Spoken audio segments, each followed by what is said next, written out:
これよりユニセフ現地報告会、長期化するロヒンギャ難民危機の今を始めさせていただきます。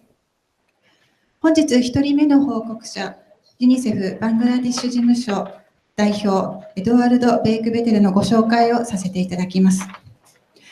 ベイクベテル代表はフランスの出身。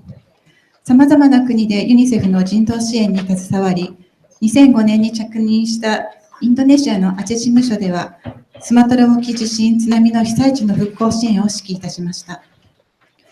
その後、ユニセフインド事務所、ハイチ事務所を経て、2014年よりバングラデシュ事務所の代表を務めております。2017年8月にロヒンギャ難民の大量流入が始まって以降、大規模な緊急支援の指揮を執ってまいりました。本日はロヒンギャ難民を受け入れるバングラデシュで展開する支援活動と、その1年以上が経過した今の子どもたちの状況をご報告いたします。それではベイクベテル代表、よろしくお願いいたします。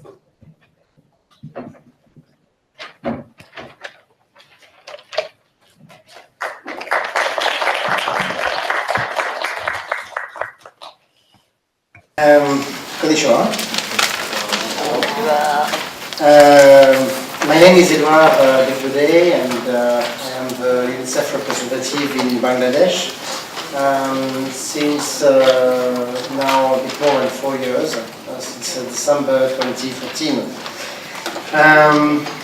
I was able to see and witness during these last 4 years dramatic change regarding the Rohingya situation in Cox's Bazar, following first of all the influx of October 2016 and then the influx of August 2017.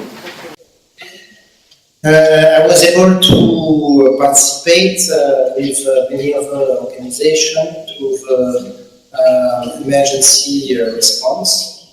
And today we are coming to a new phase, which is how to support this Rohingya in a more medium and longer term.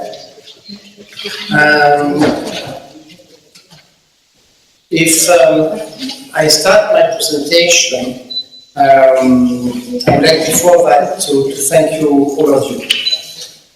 All that I'm going to present today is somehow thanks to the international community involvement and support, and without your support we would not have been able to respond to the Rohingya crisis. Actually, the Rohingya crisis is really a protection emergency. It's not a natural disaster. We are facing a situation of people who have to cross the border, and before the time that there is a political resolution, peace building in Myanmar, we need to find a sustainable solution for this population in Bangladesh. And the question which is difficult to solve today, it's how at the same time we require about accountability and at the same time having integration of this community in a sustainable solution, the time being that there is a proper solution found in Myanmar. And we believe that the best interest of the child today is that they get the status of refugees, which allow accountability and integration, the time being that the solution is found. Today, the situation of a large camp, that I'm going to describe in a few minutes, is not sustainable. You could sustain it 1 year. It's a good thing to have a camp to minimize the sufferance and ensuring that there is no more crisis within the crisis. But it should be a short time response. There is a need to look at a longer term and a more sustainable way of doing it. So before we go to jump to this conclusion and how to do that, let me maybe start to discuss about UNICEF response to the Rohingya crisis. What's about the crisis itself, how it happens, what was the response, and what are the today consequences. So this is the latest development, I believe. In my, as I'm learning Japanese, I'm going to translate directly. Well, as you know, the crisis of Rohingya is not a new crisis. Since the independence, there was a lot of different episodes regarding this population. We never get the full rights in Myanmar. We had already a major influx to Bangladesh in 1978. We had a situation in 2012. We have, a situation in 1991, then another influx in 2012, an influx in 2016, and finally a large influx of 2017.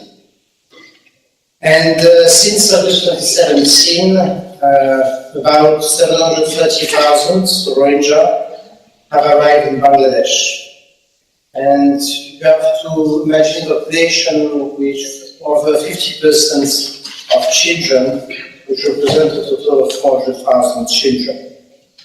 Altogether, with the President's influx, we have over 900,000 Rohingya in Bangladesh, between 900,000 and 1 million. Now, not only the Rohingya population is affected by the crisis, but we have about extra 100,000 of Bengali people who are affected by the crisis directly. Therefore, the population is about 1.2 to 1.3 million people affected, which include about nearly 700,000 children. Most of this the situation of this region, today we still have, after 1 year and a half, 20% of children under 5 which are actually malnourished. We still have 39% of children who lack access to learning opportunity. And when you're speaking about adolescents, then you have even more worrying numbers of 97%. And you still have about 6,000 unaccompanied and separate children with a high risk of trafficking, early marriage, and sexual exploitation. This is a very short summary, but I think it gives you some ideas. Now, how these people are located?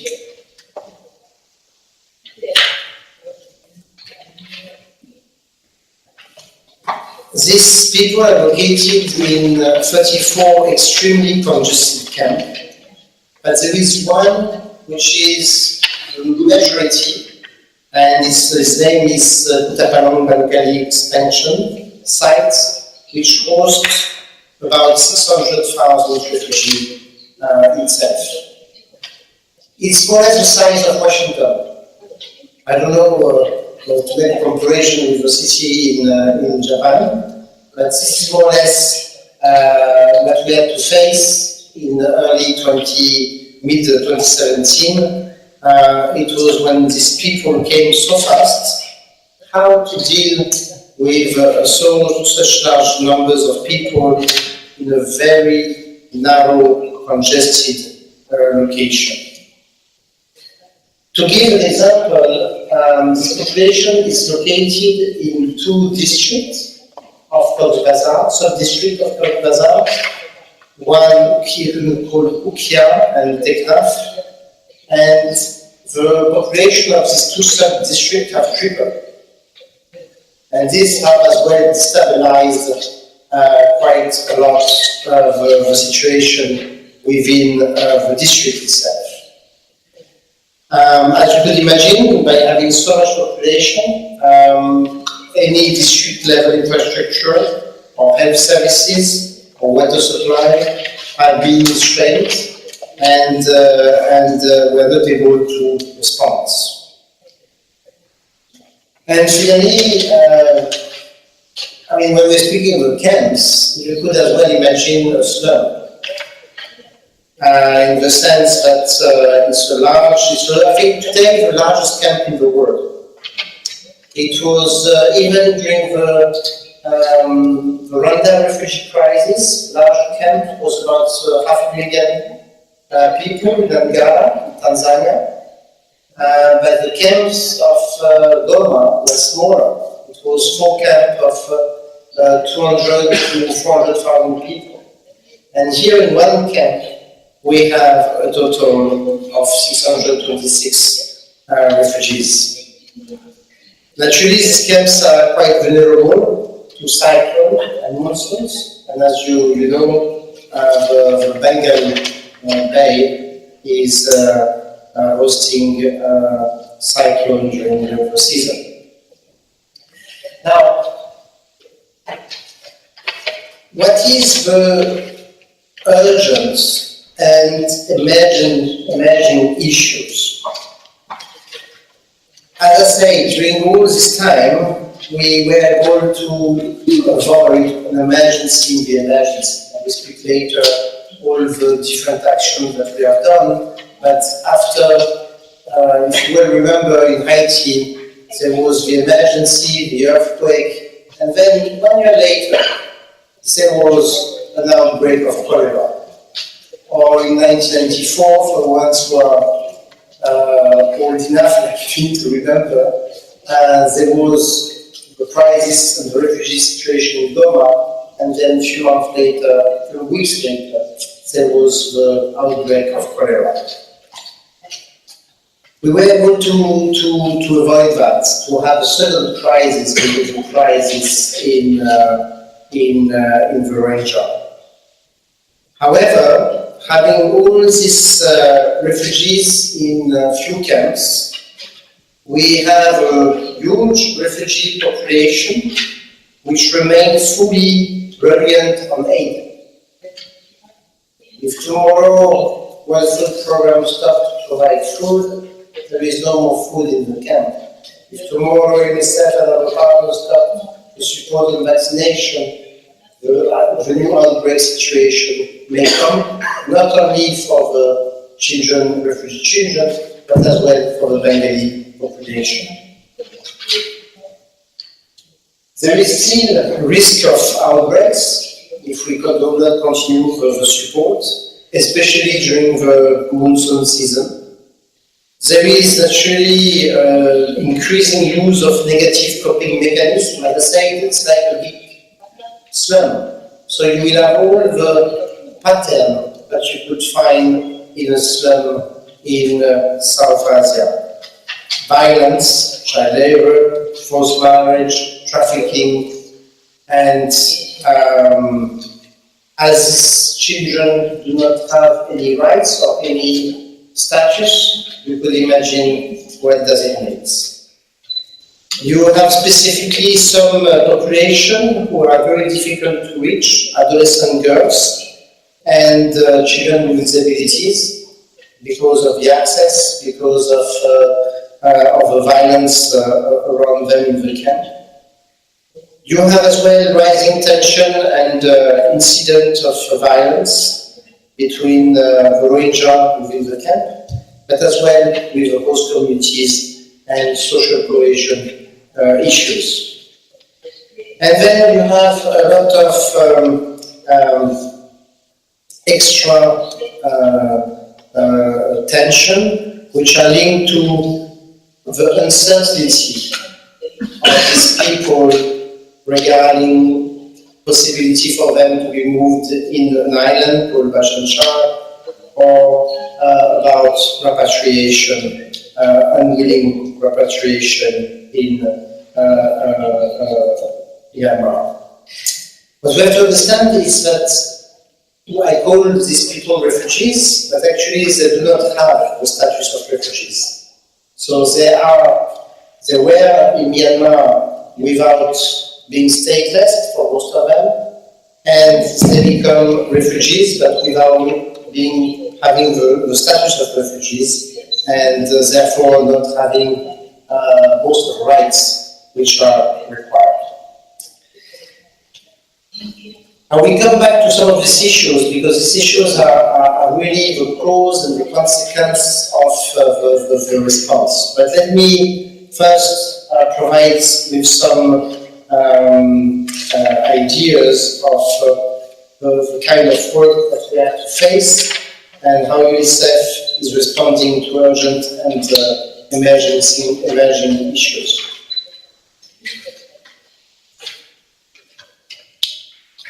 There is naturally survival. So the survival is health, it's nutrition, it's water. And it's to ensure that the children will survive. For that, UNICEF and its partners have supported about 350,000 refugees to have continued access to safe drinking water. This represents roughly 1/3 of the support, the other two major agencies being UNHCR and IOM, and with their partners having provided the two other thirds. We have provided, at least for half of the refugee population, the access to the latrine and washing facilities. That was a huge work. You could imagine a city of Washington, again, without toilets. And in a few days, you have to catch up to provide as numbers of toilets as possible. And it was really, a huge work. Only UNICEF, we have built 20,000 latrines in a few months. And it was a day and night work to be able to ensure that we would not have too much of waterborne disease, including cholera. Finally, a lot of messaging about hygiene, when to wash your hands, the soap, the use of the soap, and so forth, to try to avoid the spread of disease. Now, in the coming that was what we did in 2017-18. What we are looking to do in 2019 is to move from the investment more to the maintenance and rehabilitation, and more importantly, working on the dispersion of the wash infrastructure. It's very difficult because the camp were not planned, so there is no road. So how you disperse latrines in such environments on a proper way without doing propagation of disease? It goes through a lot of training on the operation and maintenance of the latrines and water plants, as well with the idea to start to invest so that the recurrent costs in the future go less and less. Finally, it was to reinforce the infrastructure and proposition supply before the monsoon to avoid a catastrophe at that time. The second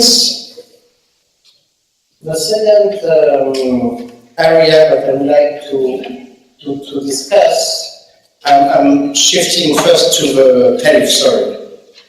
We'll go back to education later. It's about, I discuss about the water, again, part of the survey, as well as the health. There was a huge, massive campaign of vaccination. First, with the nearly 1 million people, age of 1 year and above, who have received oral cholera vaccine, as well as different support to the measles and diphtheria. We had an outbreak of diphtheria that we have to respond this year, 2018, and it was very unusual, and it's underlined how much these children were not vaccinated in Myanmar. There was about 134,000 consultation of children and different penta-free vaccine given at that time. In 2019, we will strengthen the routine immunization. We are moving out from the campaign and moving to the routine. We are ensuring the prevention of mother-to-child transmission of HIV. A lot of mothers were raped by a soldier. Some of them had HIV. It's important that now we have an HIV program there. And continue to have cholera prevention and treatment for people who have acute or severe disease. Again, I'm going to skip for time being child protection. I'm going to now to nutrition. We were able to serve about 18,000 refugee children of the age of less than 5 years, again treated for severely malnourished, acute and malnourished. You have to understand that these children, if they don't get proper treatment, could die.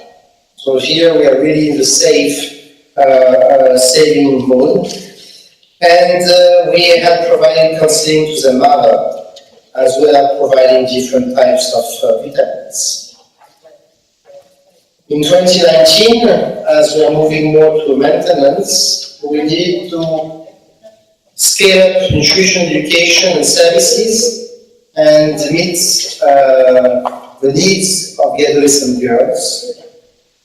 Try as well to ensure that we have access to the children in the remote part of the camps, and ensure that we have a proper pipeline of secure medical, therapeutic, nutrition therapeutic items up to 2020. These three areas that I just presented are going to move this year from large investments in 2018 to maintenance, and how we maintain service now that we have ensured that there is no breakout of new disease, that there is a health system, a primary health system in place, that there is proper nutrition and proper water and sanitation there. So we are moving from the emergency more to a maintenance mode towards that.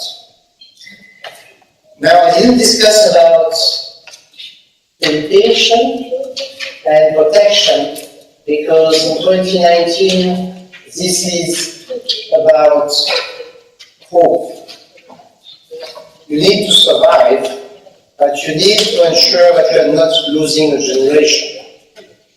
And this is where education and the work on protection for adolescents is so important. And in 2019 is where we're going to continue to invest massively in the health, nutrition and water. We're going more to move into a maintenance mode. Education. We have reached so far about 140,000 children to bring them to the school that we call Learning Center. And we have trained about 4,000 children. This number is exactly half of what we should do this year. We should double this number. There is 288,000 children of the age of 4 to 14 in the camp. We have to double this results by the end of the year. And we need to provide more quality, so that these children have a future. Whatever it is to go back to Myanmar, or to be integrated, or different futures, they will be able to participate to a society. If not, they will be completely left out. And even if they go back to Myanmar, if they didn't have a minimum of requirements, of education, they will not be able to participate to the construction of their country. We need to move as well from temporary to improve learning spaces, and we need to ensure that the girls, especially when they move to 13, 14, 15 years old, or the disabled children, are part of this program and benefit as well from the education. This is very important because this is about hope. And without hope, a population who already do not have a status, it becomes very complicated situation. And situation could move. It's a regional crisis. We are speaking about, actually, today about Bangladesh, Myanmar. There are many refugees in Malaysia. The other day, India repatriated refugees in Myanmar. There is Saudis who are sending back some refugees to Bangladesh. It becomes a more fluid kind of emergency. And if we're not providing proper support, we may have tomorrow more harmful consequences. So actually, the 4 to 14 years, it's one group which is very important to our basic education. But the adolescents, there is about 60,000 adolescents at the age of 15 to 18. But we definitely have provided a lot of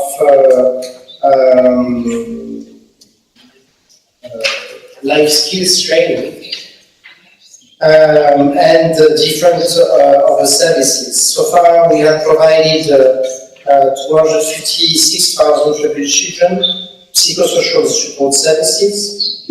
We had provided services, case management services, and as well gender-based violence services. In 2019, as I said, we need to move more into the adolescent program outreach to prevent child labor, marriage, to provide them with knowledge, vocational training, and ensuring more social cohesion and peaceful conflict resolution.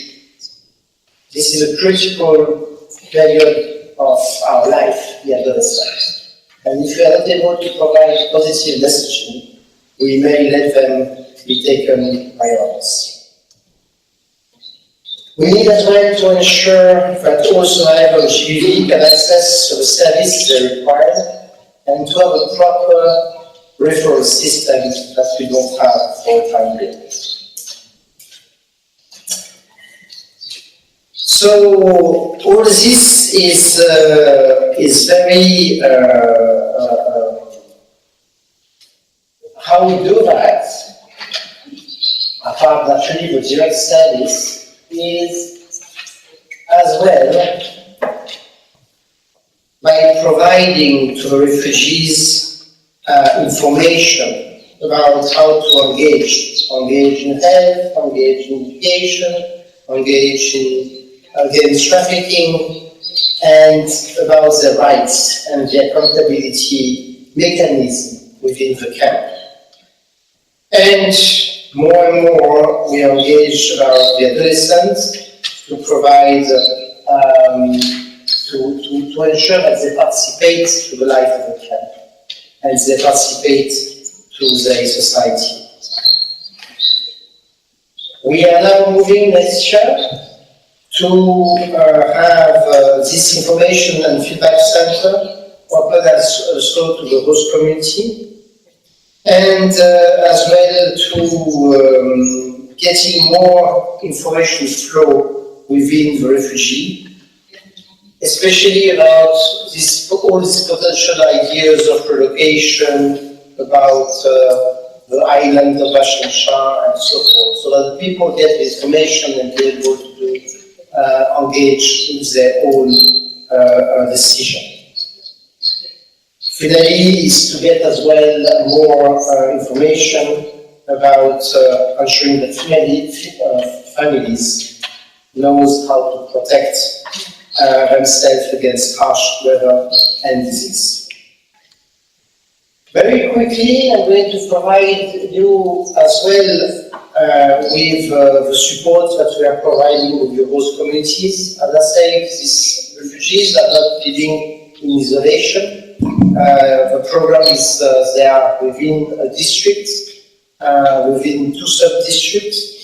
And this Cox's district was one of the left behind out of the 64 districts, and I think it was ranked one of the third last one. So the social indicators are not very strong in this district either. And we have to be careful that we don't provide better service in the camp and that the host communities have worse indicators. So how do you provide a balanced approach to this new population?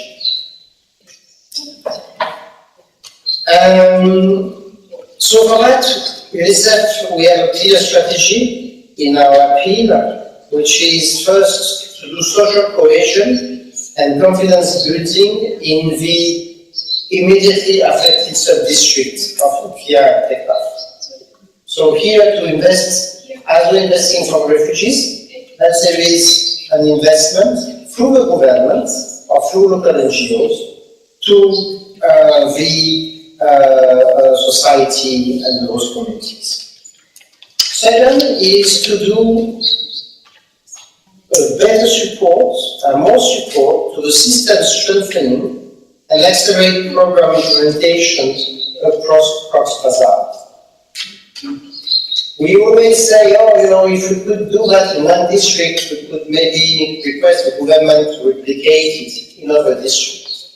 And this is what it's about, is how we could invest more and better at the level of the district, so that some lessons could be taken by the government and replicate elsewhere.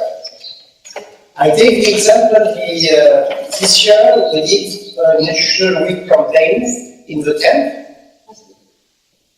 and then the government had replicated it at the national level. In the camp, we are as well using this therapeutic nutrition item called IUTF, once you know. And it was an exception from the camps. And now the government we're discussing the possibility to bring it for all population of the country, as we are facing severe vulnerable children. So this is a kind of some ideas of different intervention that we have done, whatever is vaccination. It was very important when we did the cholera to vaccinate not only health do not have a border at the end of the camp, but this is going and outside of the camp. So when we had to vaccinate everyone, and at the same time when we are moving up, leveraging service within the camp, we are trying to make referral system outside of the camp. So special newborn care units, treatment of acute nutrition, new water networks, and others are part of that.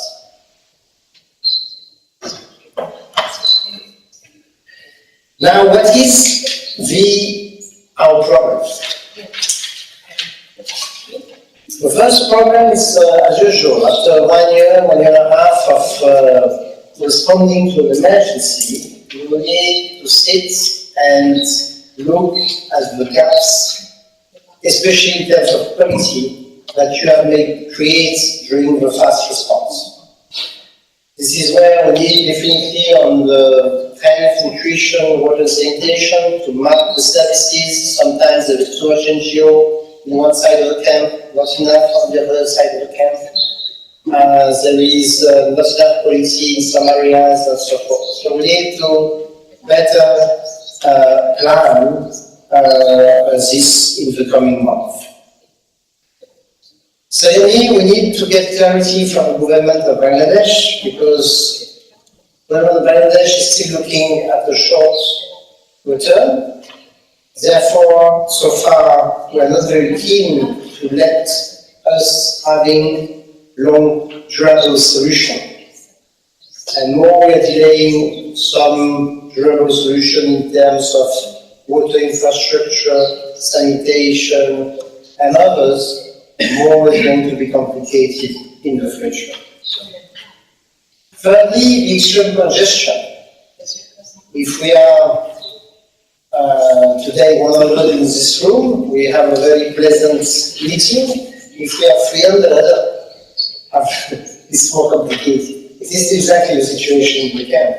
There is not enough space for a number of people inside the camp. Inadequate infrastructure, and as well as some lack of technical experts in some of partners.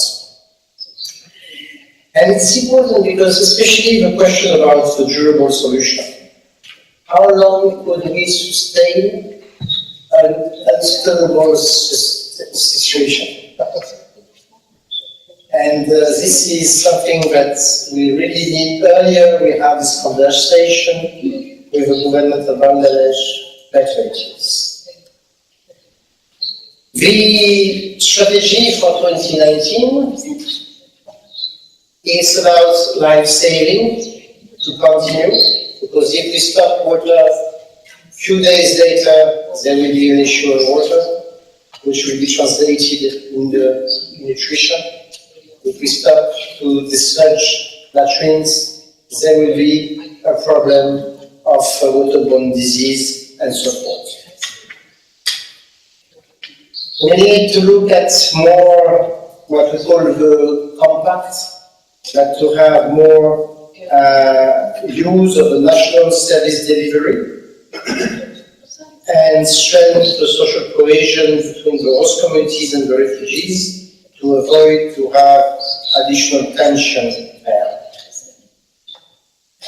We need to continue to scale up emergency preparedness, because at any given every year, we may not have a difficult cyclone, but we may have a catastrophic cyclone.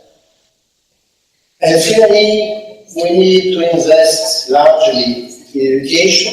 As I say, we should double the results that we have attained in 2018 to achieve and reach 288,000 children of 4 to 14 and 60,000 adolescents inside the camps. The 3 next strategy is definitely to look more to the adolescent group. It was somehow left alone group during the relief phase, and we need to have they have specific needs, and we need to specifically address that. Life skills training, peace building, vocational training, participation opportunities within the camp. Continue the gender-based violence mitigation, and getting more social protection measures to have more injection of cash in the camp, to let the family decide what is more important for themselves. And through the strategies, these are the different plan results that we have for 2019. 24,000 children treated with severe acute malnutrition. You have to understand that the severe acute malnutrition is the result if there is not the proper food distribution, then the children become moderate malnourished. It's as well linked to diarrhea or waterborne disease, and then you could have this treatment to be done. We have to move into routine vaccination. We have to move with more sustainable safe water and functional latrines. We have to move finally and invest more into the adolescents and the education, including vocational training.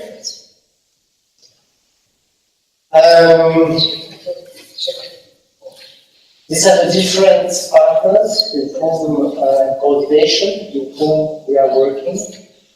The SAID, the HR, IOM, WFP, WHO, each of them having their role and responsibility.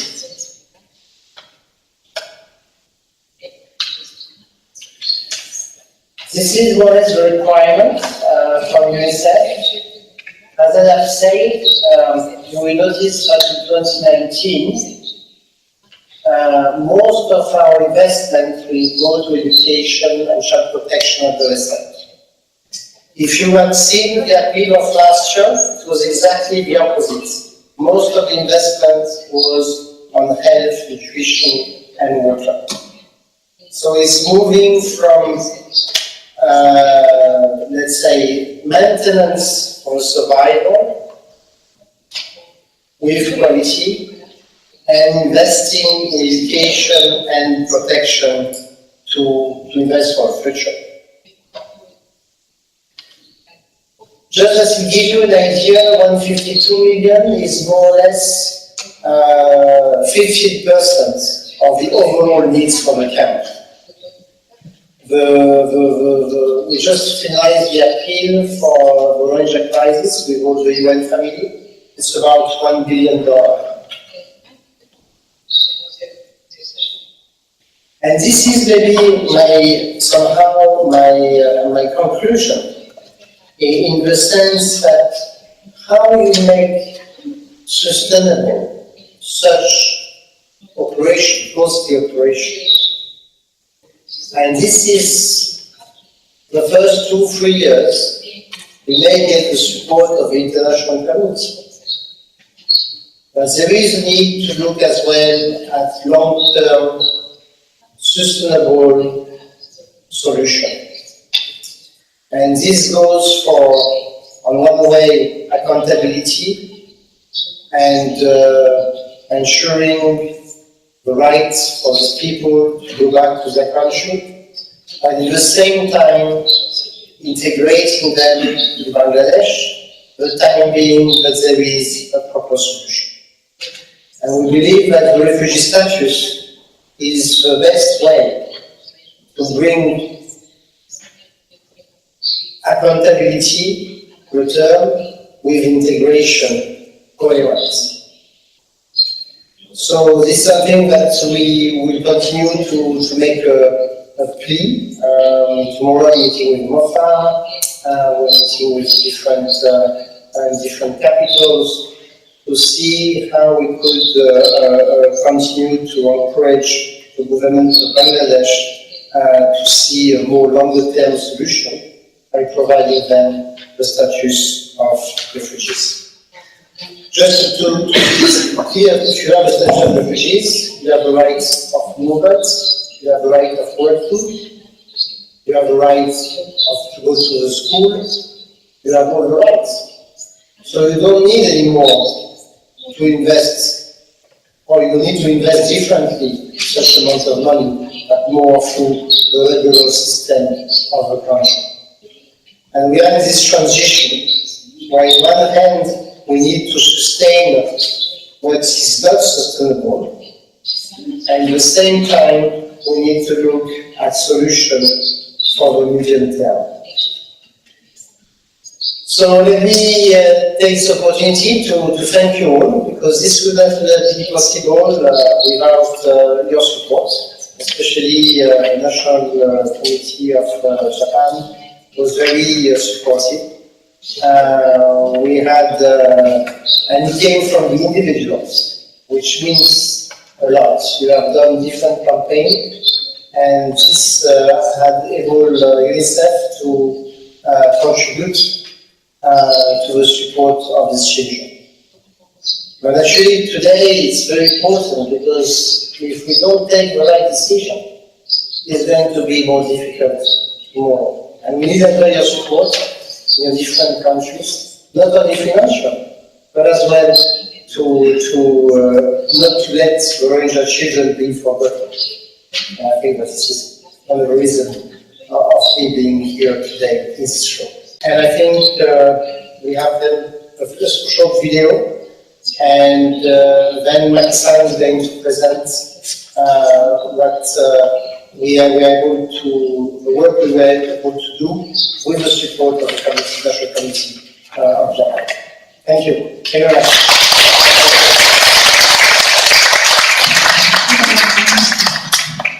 では今代表の方よりご案内をいたしましたが、今報告に移ります前に3分ほどの映像をご覧いただきたいと思います。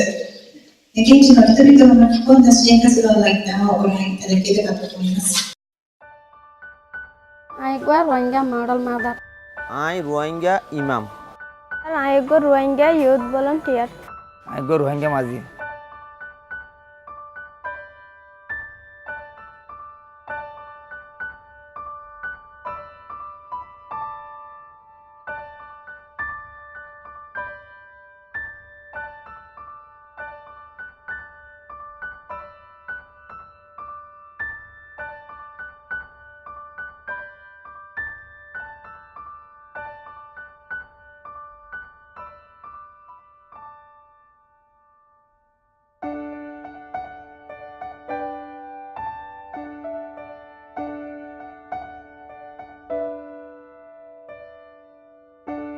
diarrhoea হদি বা নফাং করি আর মানে পরিষ্কার পরিচ্ছন্নতা রাখি দেরি ডায়রিয়া নফাং হসরা নগর হসরা আগুজা সিস নাহার গুড়ি তুরি হার বেগিন পরিষ্কার করে রাখে মানে হসরা নগরের মা ফাহানা নগরের মত আত্ম তার মানে ধ্যান আল্লাহ বলে আত্ম বেশি খুশিও লাগে না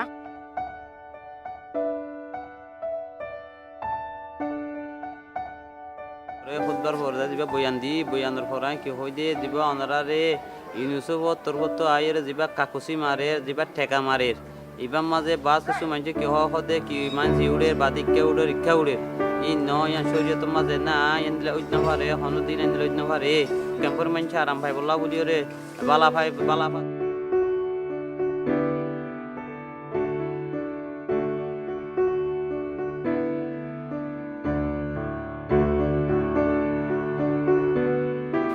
হসামায়া ফন্য কলরে মানে মাসি কইলে কি বড়ডেলের হুক কল ইনরে গরম মাঝে সুয়াদ দিয়া পড়বে হরি ইনরে গঙ্গরে দুয়ের সাবন দি বুঝাইতে পারি বালা বাপে বুঝাই রে তারা মানি চলের মতন আর তো বেশি বেশি খুশি লাগে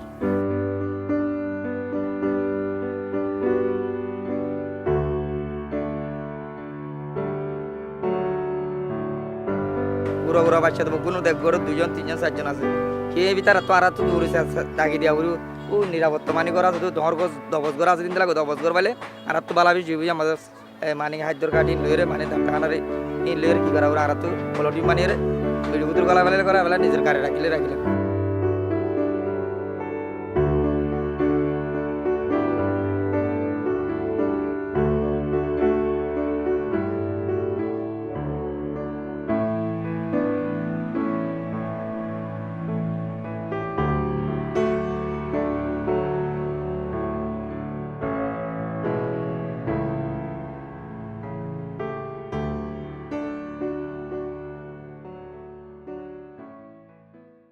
では続きまして同じくユニセフバングラデシュ事務所に計画モニタリング報告専門官として勤務しております日本人職員ロビンソン・マキより日本の皆様からのご支援の成果を中心にご報告いたします。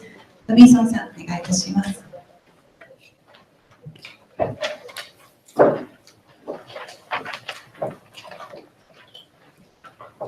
皆さんこんにちは。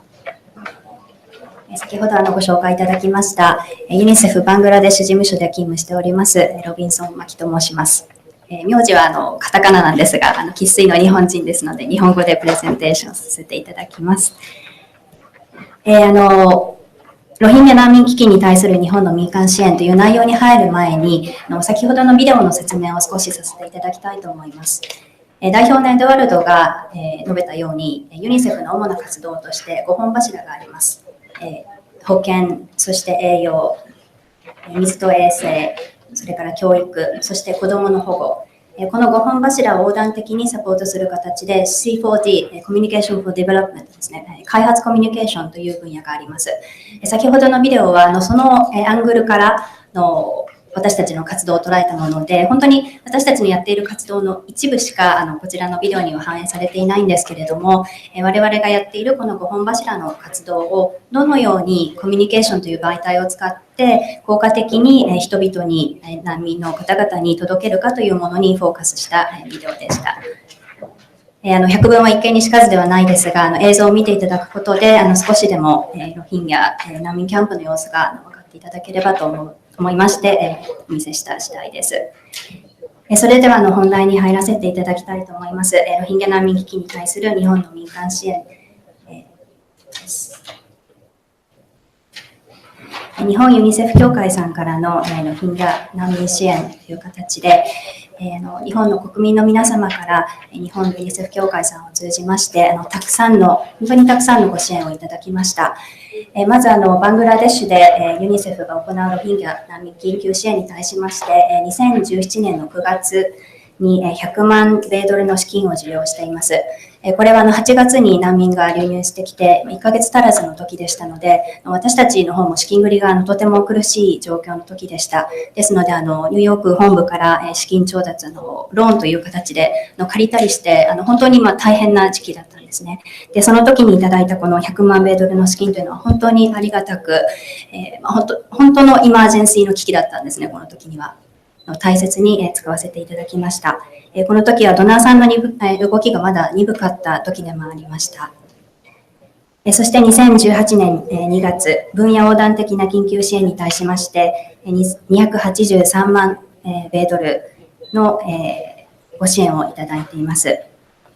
さらに2018年8月、フジテレビさんの FNS チャリティーキャンペーンによる支援としまして48万米ドルを栄養保健分野に特化した形でチャイルドサバイバル、子どもの生きていくために必要な分野での活動に特化した形での活動資金としていただきました。そしてこちらにはちょっと反映されていないんですけれども、昨年12月にまた新たに100万ドルのご支援をいただいております。トータルで約500万米ドル以上ということで、世界中のユニセフ協会さんから私たちに対してサポートいただいているんですけれども、特に日本ユニセフ協会さんを通しての日本の皆様からのご支援は、世界のユニセフ協会の中でも最も多額のご支援をいただいておりまして、本当に心よりお礼申し上げたいと思います。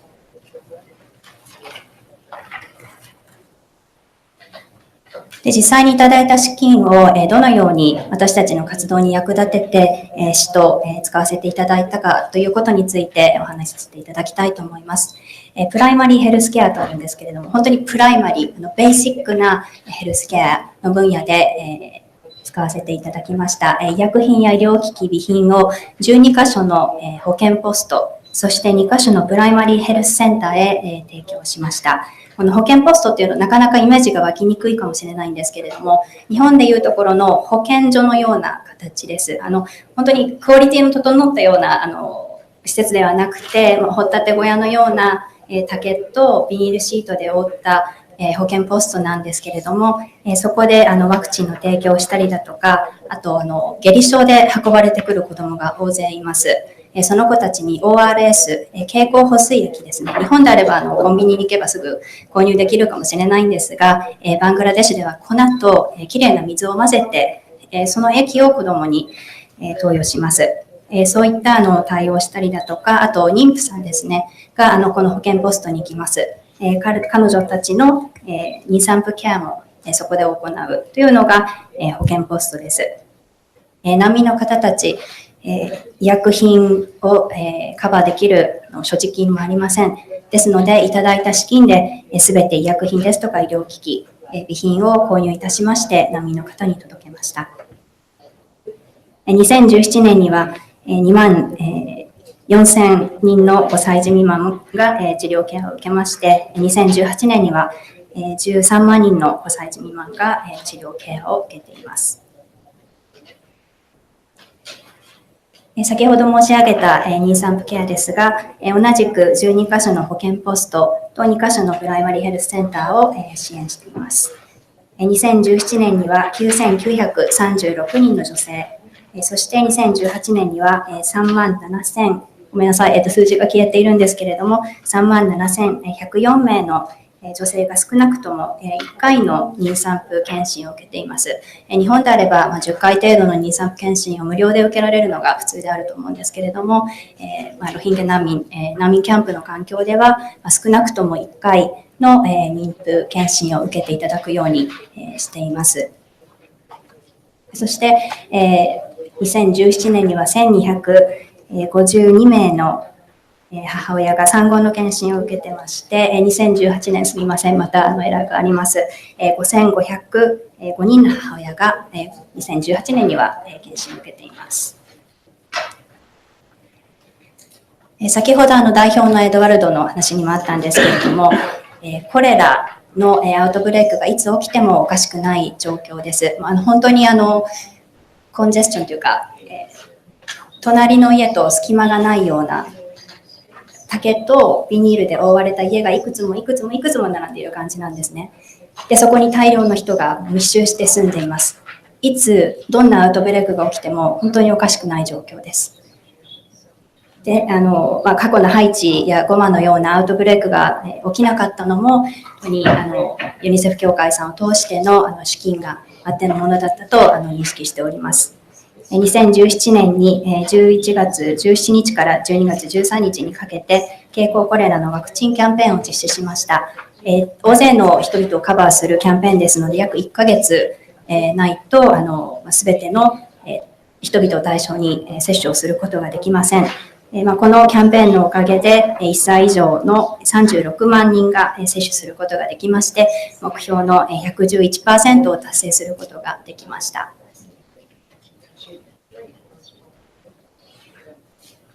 そして HIV の母子感染予防です。コックスバザール県の地域病院、これが一番大きな病院です。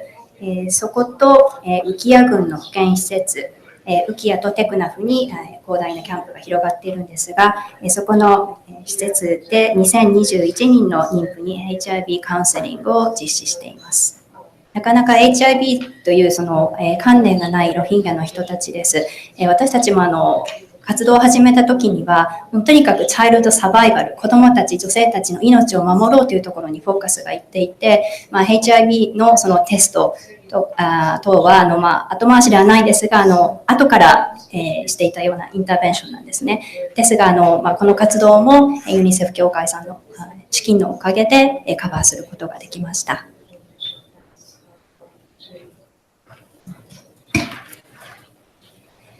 さまざまな活動をするためには、ロジスティックス、調達ですね、そういった部分での、裏からのサポートも必要です。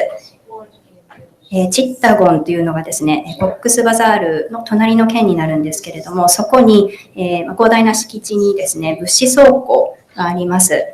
そこに家庭での必需品である保険だったり、水と衛生に関わる物資を備蓄しています。ここのメンテナンス料であったり、あとマネジメント料、そういったものもこちらでいただいた資金でカバーすることができました。テクナフ郡、こちらのテクナフ浮谷のうちの一つの郡ですが、に追加の備蓄スペースを設置しました。何らかの形でコックスバザールもしくはチッタゴンへの経路が断たれた場合、コックスバザールに行くにはだいたい車で1時間キャンプからかかるんですが、その場合を想定して予備物資をそこに配置して万が一に備えた形で対応しています。本当に私たちが結果を出すことのできた一部を皆様にお伝えした形ですが、これ以外にも、エドワルドのプレゼンテーションにありましたように、皆様のご支援のおかげで、世界中の皆様のご支援のおかげで、子どもたち、そして女性の命を守ることができました。これから息の長い活動になるかと思います。引き続き皆様のご支援をいただければ幸いに思います。ありがとうございます。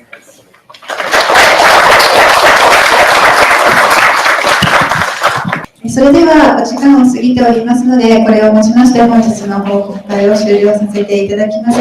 今日は長時間ご参加いただきましてありがとうございました。I hope